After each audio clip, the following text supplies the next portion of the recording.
You're just another burden in this house, Evelyn, a weight we didn't ask for." The words sliced through the dining room like a knife, leaving silence in their wake. The kind of silence that doesn't settle but lingers, thick, awkward, heavy.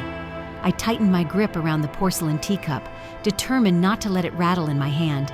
My body may have aged, but I refused to let it betray the sting I felt inside.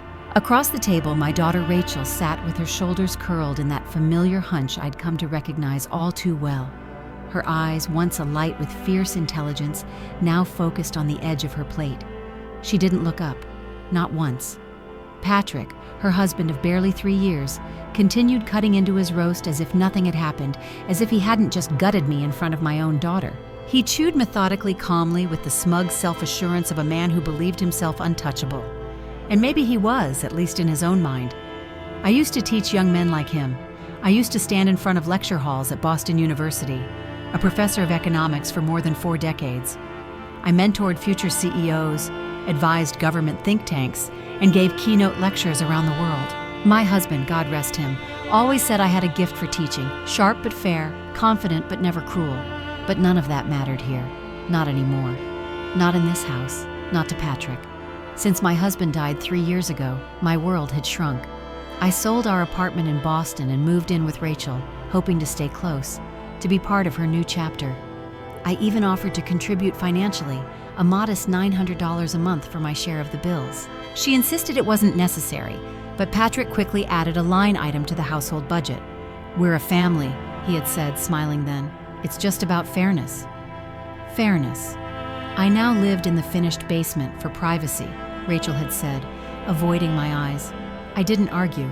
I didn't want to be a burden. That word again. Burden. How easily it rolls off the tongues of people who never bothered to carry you. But what Patrick didn't realize was that I was paying attention. I always had been. And I was documenting every receipt, every credit card slip that showed my account used for his gas, his wine, his entertainment, every accidental charge, every time I was excluded from a family event or subtly undermined in conversation.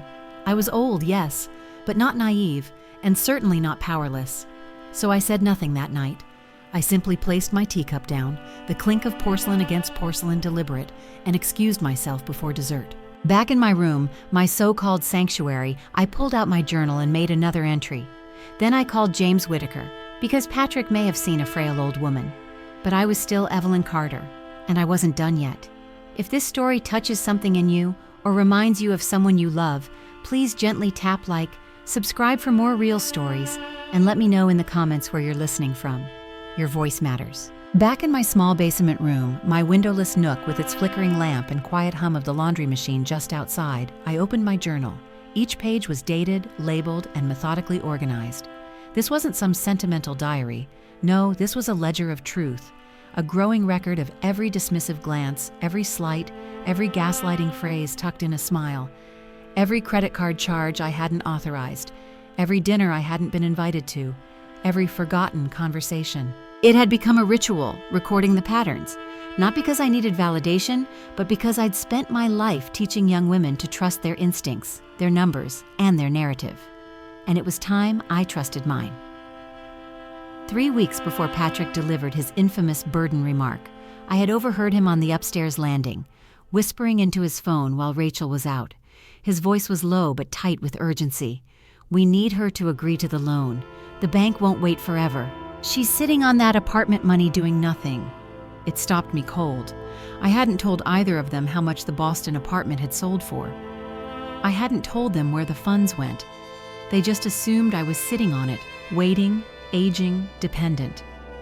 That night I called James Whitaker.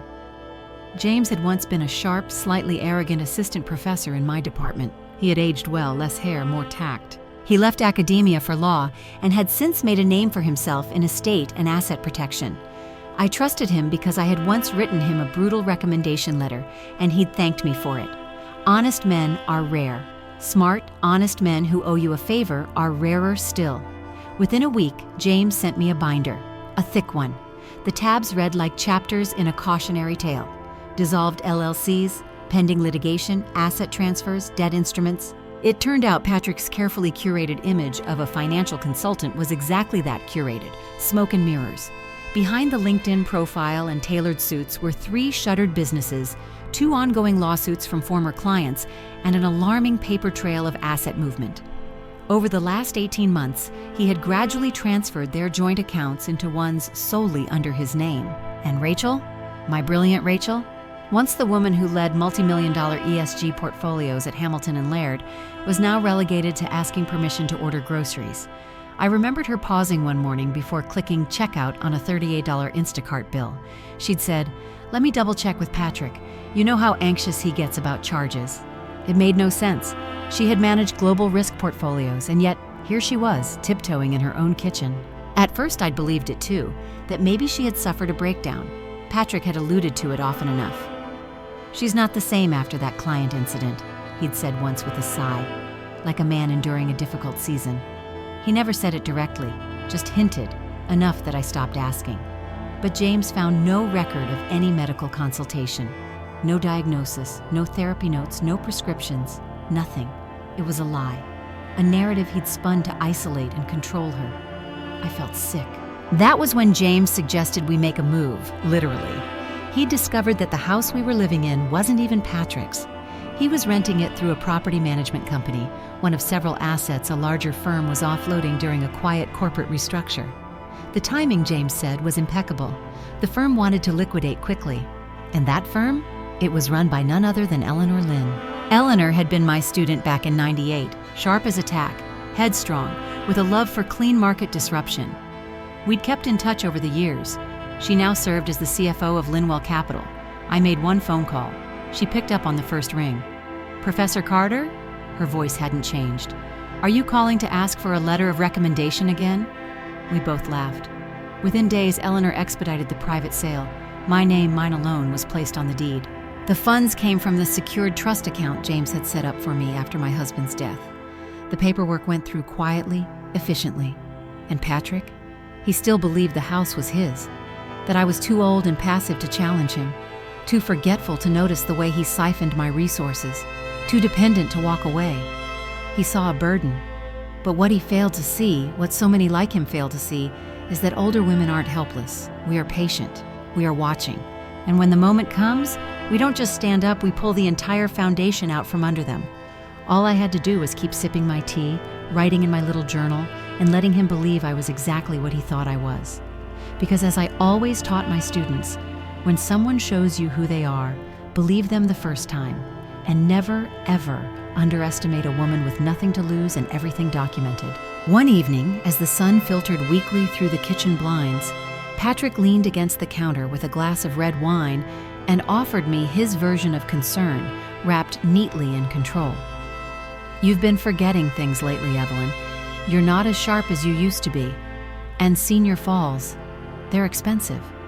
Maybe it's time to start thinking seriously about assisted living." I looked up from my tea, hiding the churn in my stomach behind a pleasant smile. "Of course, Patrick. I've always valued your financial insight." He seemed satisfied with that, even a little smug, as if he'd gently nudged me closer to the edge he wanted me to believe I was already slipping toward. That night, he slid a leather portfolio across the dining table and began his pitch.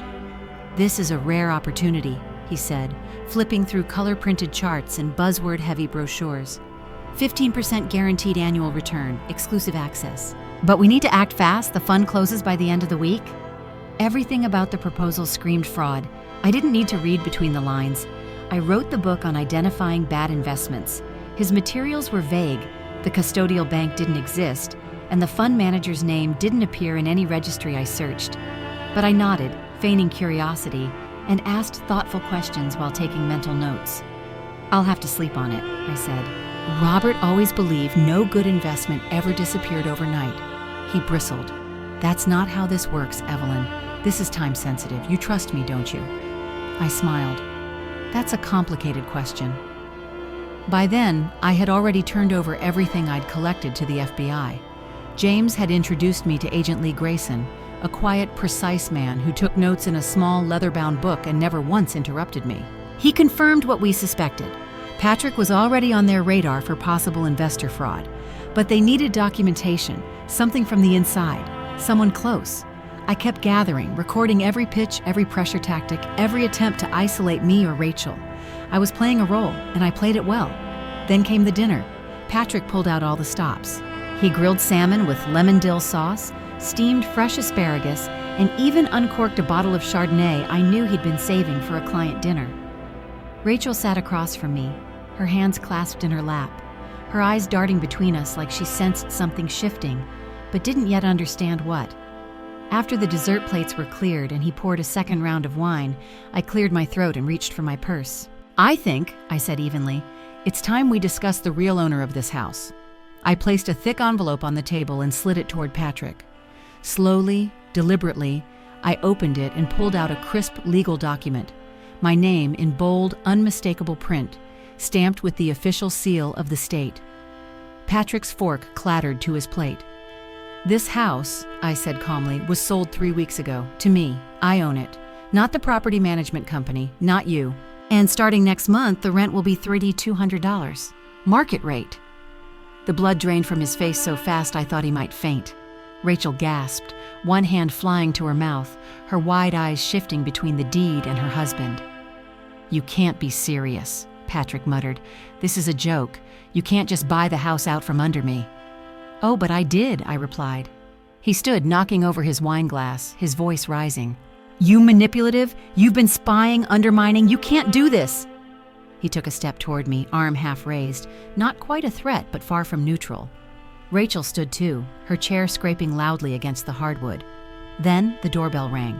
A perfectly timed, deliberate chime. I didn't flinch. "Expecting someone?" I asked, rising slowly. Rachel opened the door. Agent Grayson stood on the porch, flanked by 2 plainclothes agents. "Mr. Hunter," he said, his tone cool but firm, "we'd like to ask you a few questions regarding your financial practices and investment activities." Patrick froze, his mouth opened, then shut. He looked toward Rachel, as if expecting her to defend him, but she didn't move. They escorted him to the car. He wasn't arrested, yet, but he was rattled, and that was enough for now. When the door closed behind them, Rachel collapsed into the nearest chair. Tears welled in her eyes, and for a moment, she looked impossibly young, like the little girl I used to read bedtime stories to when the world felt too big. I didn't know," she whispered. "I know you didn't." She shook her head, her voice breaking. "I thought I was going crazy." I knelt beside her, took her hands into mine. "You were never crazy, sweetheart. You were being silenced, but the silence is over." And in that moment, something in her face began to shift. Not just sorrow, but recognition, clarity, and a tiny flickering light of something I hadn't seen in a long, long time: hope. Patrick was sentenced to 18 months in federal prison. Not long after, the licenses he built his identity around, his certifications, affiliations, titles, were stripped away. The charges against him involved 11 clients, over $2.3 million in fraudulent investments, and a paper trail so tangled it took months for the investigators to fully unwind. He had presented himself as a man who understood money. In the end, it was his relationship with power, not finance, that unraveled him. Rachel didn't attend the sentencing, not out of fear, but because she had already reclaimed what mattered. She returned to the world of finance, not at the top, not immediately, but with clarity and confidence that made her ascent even more meaningful. She joined a sustainability investment firm in Cambridge, and in less than a year, she was leading a team. Therapy helped her name the years she'd lost, not as failure, but as survival. Recovery doesn't erase the damage, but it teaches you how to live beyond it. As for me, I no longer needed to play the role of watchful investigator or silent matriarch. I sold the house, the same one I had quietly purchased and later turned into a tool of protection, and made a healthy profit. Rachel and I found a duplex just outside Harvard Square. I took the ground floor with my books, my kettle, and a view of the garden. She took the upstairs with its skylights and space to grow. Between us, the garden flourished. One evening, we sat outside with matching mugs of chamomile tea. The air was soft, the light golden.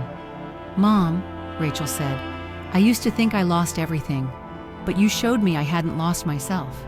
Just misplaced her for a while." I smiled. "You know," she added, "you were never the burden. He was." That's the truth I want to leave you with. Sometimes the burden isn't you. It's the story someone told you to keep you small. It's the lie they repeated until you believed it.